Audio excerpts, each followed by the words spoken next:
무지에서 벗어났고 가난과 굶주림, 질병과 고통에서 해방되어 이 땅이 하나님의 복된 나라가 되었습니다.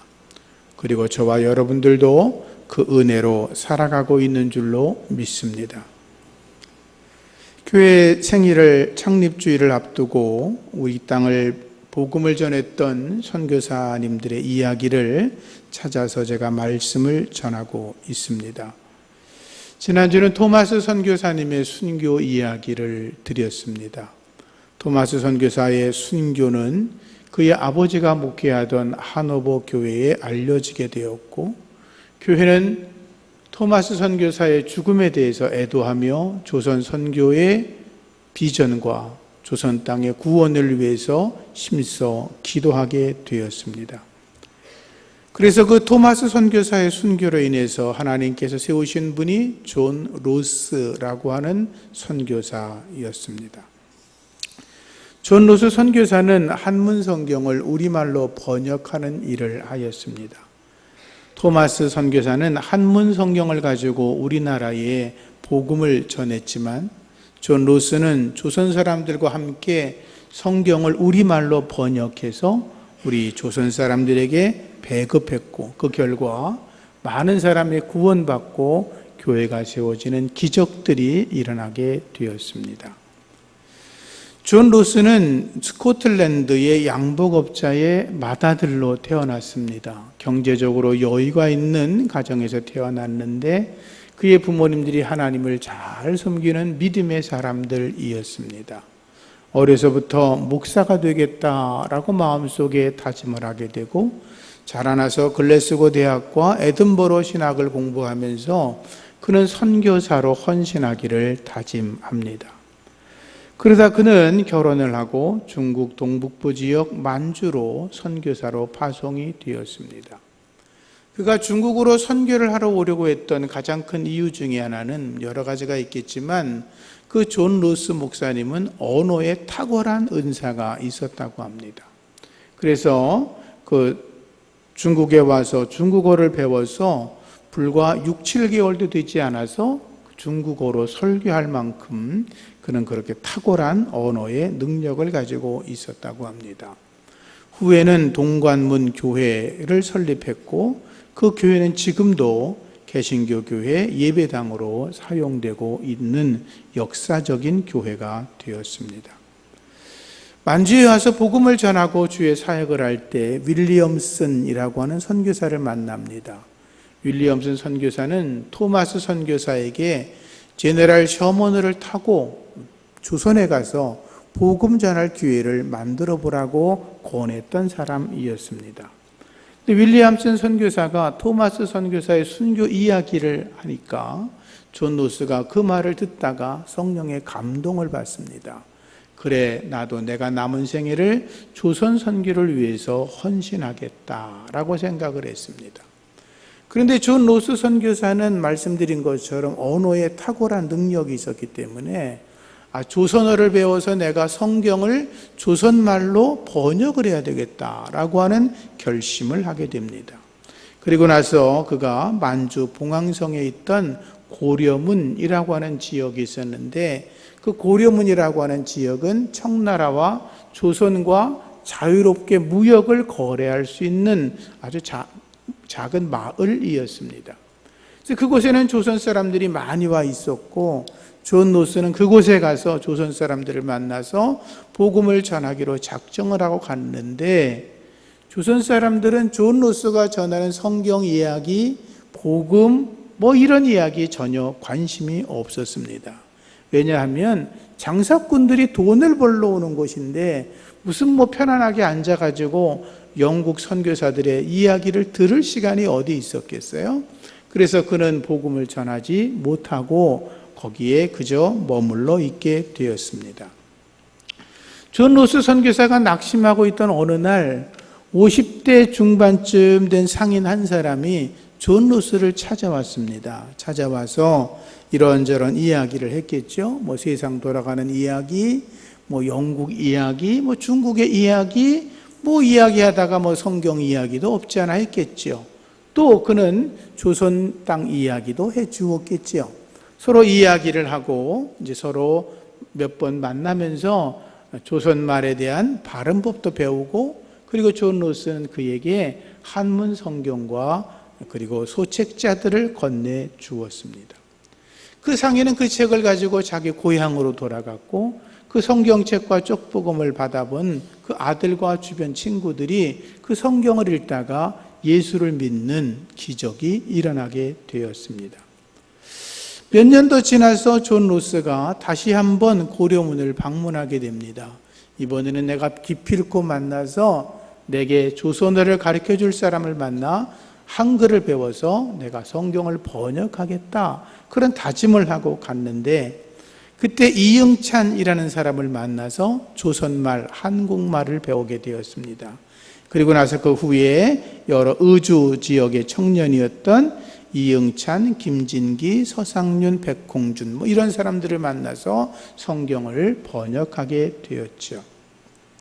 그러다가 이제 중국에서 누가복음과 요한복음이 후에 신약 성경이 번역되는 쾌거를 이루게 되었고, 그 성경들은 선교사가 들어오기 전에 조선 땅에 전해져서 많은 사람이 예수를 믿는 놀라운 일들로 나타나게 되었습니다. 존 로스를 도왔던 이응찬이라는 사람이 있었습니다. 그 이응찬이라는 사람은 본래 한약재를 판매하던 장사꾼이었습니다. 압록강을 배 타고 건너가서 그가 실어왔던 한약재를 중국에 팔고 그것으로 생업을 하던 사람이었는데, 이번에는 압록강을 건너다가 배가 뒤집혀 버리고 말았습니다. 모든 한약재를 다 잃어버렸습니다. 전 재산을 다 잃어버리니까 그는 아주 쫄딱 망하게 되었고, 다시는 조선 땅으로 돌아갈 수가 없게 되었습니다.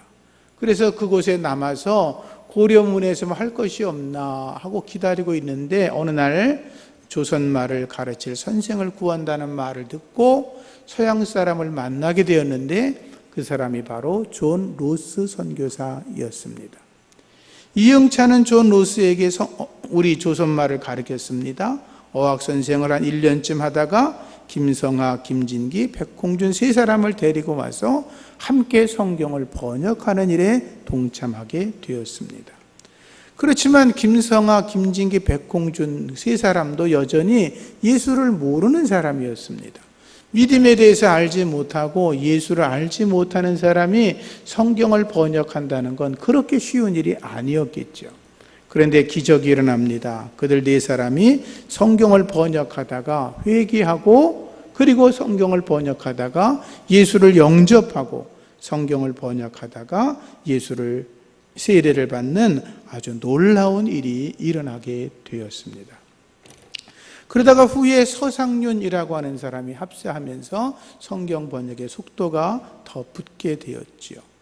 그런데 이 사람들은 본래 의주 사람들, 평안도 의주 사람들이어서 성경이 번역을 하긴 했는데 평안도 사투리가 너무나 많이 섞여 있는 거예요. 그래서 서울 사람이나 남부 지역 사람들이 보면 무슨 말인지를 제대로 알아볼 수가 없어서 후에는 표준말로 다시 성경을 번역하는 일이 있게 되었습니다.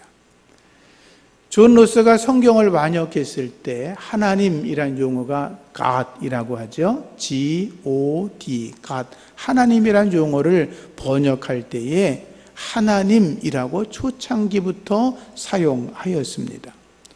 1906년에 나온 성경에 보면 천주라는 말과 하나님이란 말을 함께 썼다고 그럽니다. 그러다가 언더우드 선교사가 천주라는 단어가 더 좋다라고 이야기를 했는데, 존 로스 목사는 하나님이란 용어가 더 옳다라고 이야기를 했습니다. 그래서 그때부터 하나님이란 용어를 사용하게 되었죠. 존 로스는 한국 사람들의 그 신앙심, 신적인 개념에 대해서 이렇게 말했습니다. 한국 사람들에게 heaven, 하늘을 heaven이라 그러죠. 그 heaven이라고 하는 건 하늘이고, 고어로 말하면 하늘이란 말이죠. 그리고 로드 또는 프린스라고 하는 말은 우리말에 님, 선생님, 목사님 이런 님자를 쓰는 것이 맞는데, 하나님이라고 하는 말은 어느 곳에든지 위에서 다스리시는 분이고, 지상에서 가장 높은 분이라고 조선인들은 누구나 다 알고 있기 때문에 하나님이라고 쓰는 것이 맞다라고 그렇게 이야기를 했습니다. 어떤 사람들은 하나님이란 표현이 잘못되고 하느님이란 말이 맞다고 이야기하시는 분들이 계신데, 그것은 잘 모르는 분들의 이야기이고, 하나님이란 명칭은 개신교가 하나님을 표현할 때 처음부터 사용했던 고유 명사인 것입니다. 하나님은 홀로 계신 하나님이신 줄로 믿습니다. 존 로스는 성경을 다 번역한 다음에 이런 예견을 했습니다. 최초로 만들어진 한글 성경이 조선과 미국 조미 수호 통상제역 체결과 거의 동시에 이루어졌다는 것은 하나님의 섭리이다. 굳게 닫혀있는 고려문이 쇄국정책으로 인해서 굳게 닫혀 있지만 그 문이 곧 열리게 되면 조선 땅에 복음이 곧바로 퍼지게 될 것이다 라고 이야기했고, 그의 예견대로 성경은 우리말로 조선 민족에게 전달되어서 이 땅에 복된 역사가 시작되었던 것입니다. 존 로스를 도왔던 백홍준이란 분이 계셨습니다. 백홍준은 이응찬을 통해서 존 로스 선교사를 만나게 되었는데, 그때 백홍준이라는 사람이 존 로스에게 뜻밖의 이야기를 합니다. 선교사님, 몇 년 전에 한 50대 정도 되는 장사꾼 상인을 만나신 적이 있지요? 라고 물었습니다. 존 로스는 자기가 처음에 고려문에 와서 만났던 유일한 사람이 그 사람이었기 때문에 기억이 난다라고 이야기를 했죠. 그때 백홍준은 말하기를 그때 그분이 바로 제 아버지입니다 라고 이야기를 했습니다.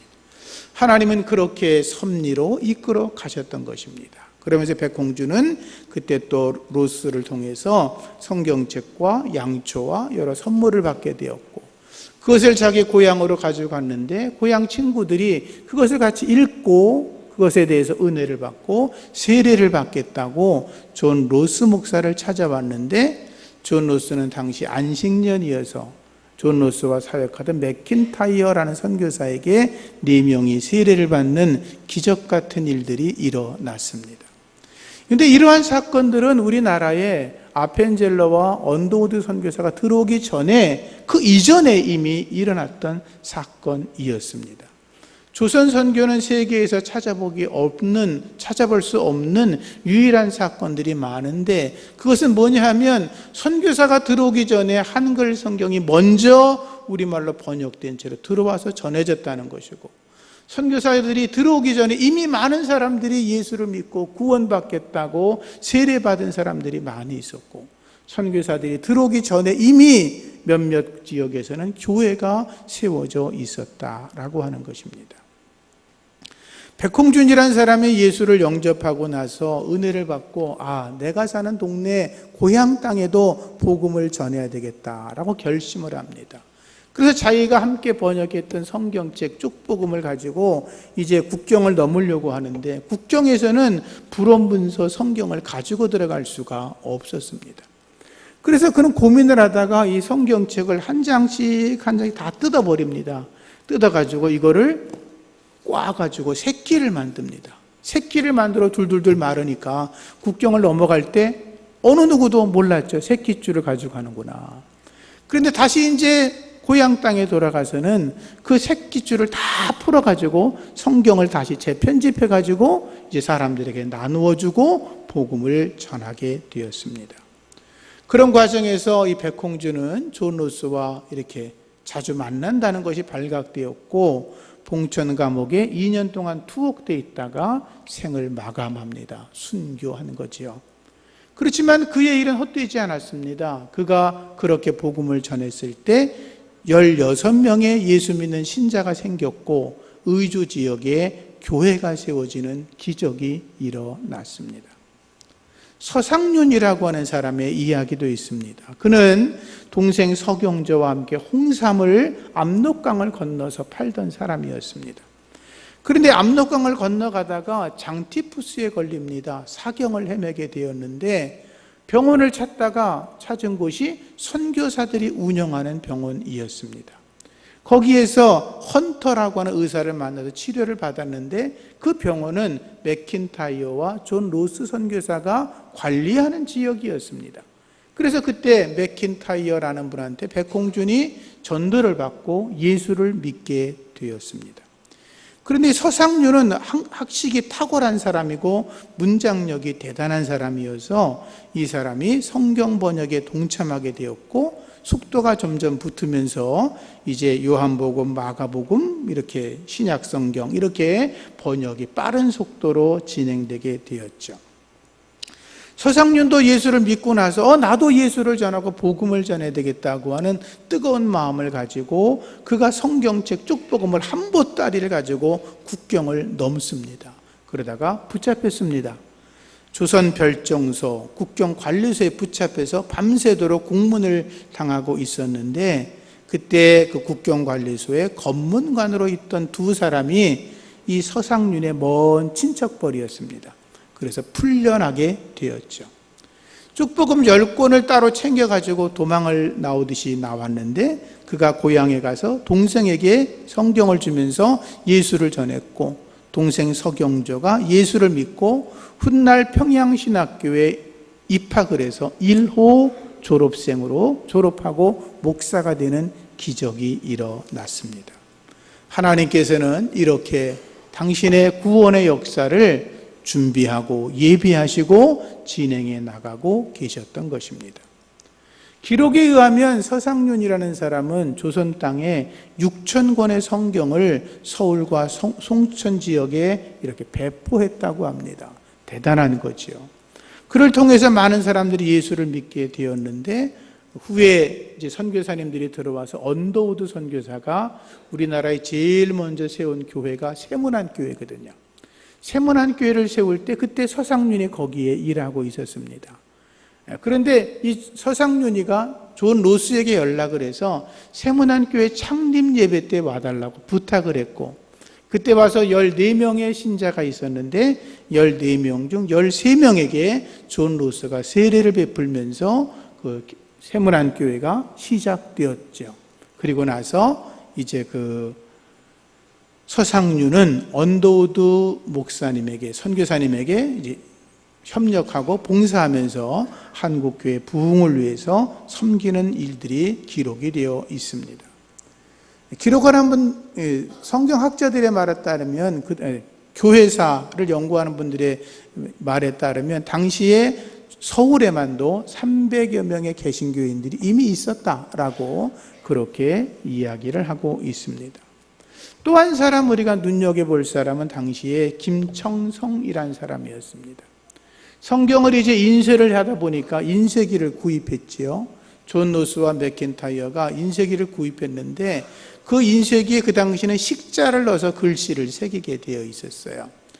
혹시 인쇄소 오래전에 가보신 분들은 인쇄할 때 글자를 찾아가지고 식자를 꼽아가지고 이렇게 인쇄하는 거 보신 분들 계시죠? 그 일을 하는 사람을 식자공이라 그래요. 오래전에 제가 어릴 때만 해도 교회에서 주보 만들면 조그만 인쇄기에다가 식자를 넣어가지고 인쇄를 했거든요. 그 식자공으로 일하던 사람이 바로 김청성이었습니다. 그도 역시 예수를 안 믿는 사람이었습니다. 그런데 조선 말을 아니까 이렇게 그 글자를 끼워 넣는 작업을 그가 했던 거죠. 그런데 그도 그 일을 하다가 예수를 믿게 됩니다. 성경을 만들어다가 예수를 믿게 된 거죠.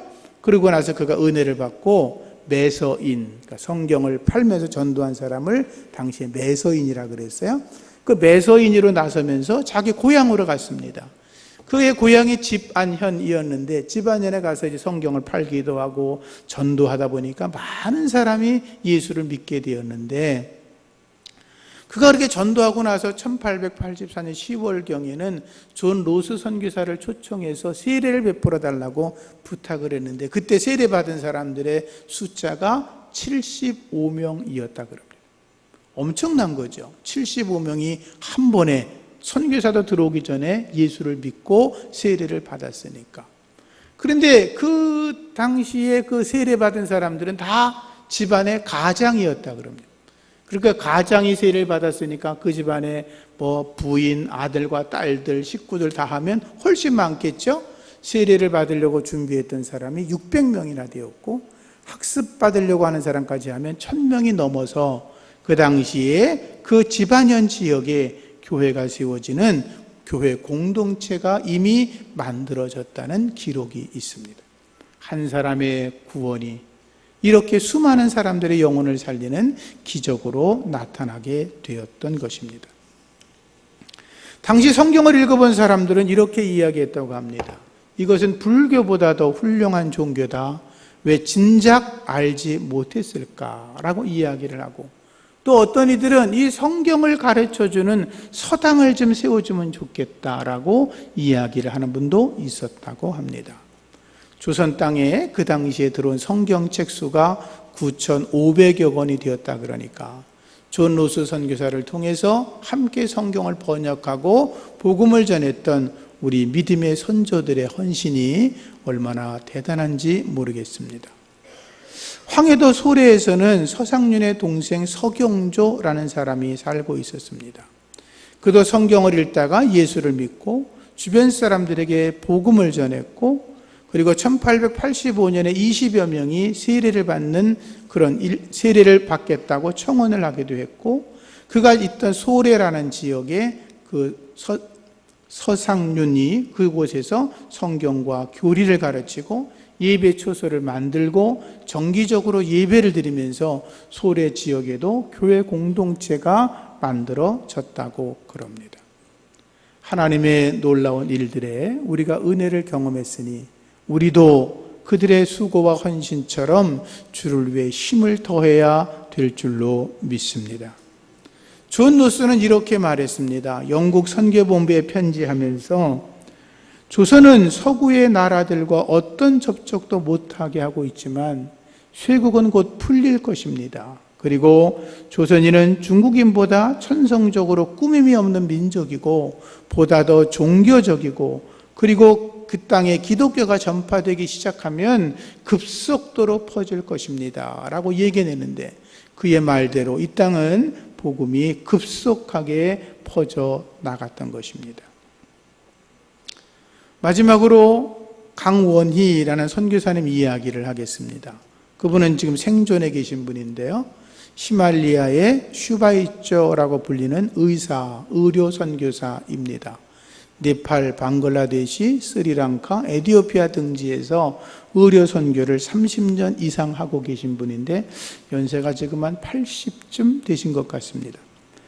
근데 그는 소명3이라는 영화로도 그의 이야기가 소개되기도 했는데요, 연세대학교 세브란스 병원 1호 의료 선교사이십니다.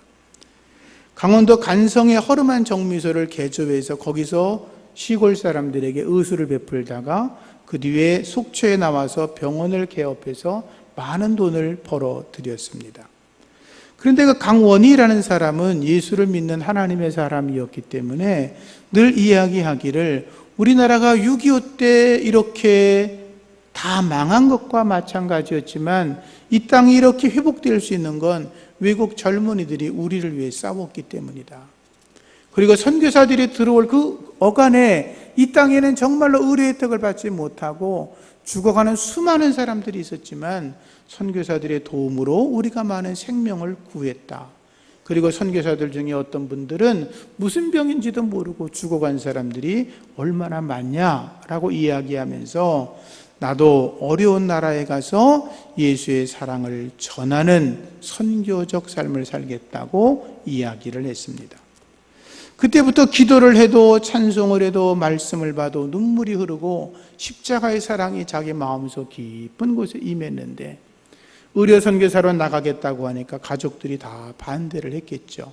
48살에 병원과 가산을 정리하고 아내와 함께 네팔로 선교사로 떠나서 지금까지 자기의 삶을 희생하면서 히말리아의 슈바이쩌라고 하는 별칭을 얻을 만큼 헌신하는 분이 계십니다. 어떤 분이 물었다고 합니다. 이런 소명을 언제 받으셨습니까? 그가 이렇게 대답했습니다. 예수 믿으면서부터 있었습니다 라고 대답을 했습니다. 우리도 예수 안에서 받은 소명이 있어야 됩니다. 내가 예수를 믿는 이유가 무엇인지, 내가 하나님의 나라와 주를 위해서 어떤 일을 해야 되는지를 고민하고 생각하는 기회가 좀 더 많아졌으면 좋겠습니다. 요한계시록에 보면 7교회를 향한 하나님의 말씀들, 편지글들이 기록됩니다. 거기 에베소 교회를 향하여 하는 말씀이 나오죠. 너희가 첫사랑을 잃어버리고 살아가고 있다. 회개해라. 첫사랑을 회복해라. 만일 회개하지 않으면 촛대를 옮겨버리겠다라고 하십니다. 촛대를 옮겨버리겠다고 하는 건 끝장났다는 것입니다. 존재 자체가 없어진다는 것입니다. 우리 교회도 여기에 존재하고 있지만 살아 움직이는 생명력 있는 교회가 되어야 될 줄로 믿습니다. 살아있으나 죽은 교회가 아니라, 생명력이 없는 교회가 아니라, 하나님 보실 때에 살아있고 생명력이 넘치고 주님이 기뻐하실 일들을 위해서 헌신하며 나가는 살아있는 교회 공동체가 되기를 예수 이름으로 축복합니다. 기도하겠습니다. 하나님 아버지 감사합니다. 살아있는 교회, 생명력이 넘치는 교회가 되게 하여 주시옵소서. 하나님께서 우리에게 허락한 소명과 사명을 발견하고 나와 내 후손들이 하나님의 거룩한 명령을 따라 살아가는 거룩한 역사가 우리를 통하여 이루어지게 하여 주시옵소서. 예수님의 이름으로 기도합니다. 아멘.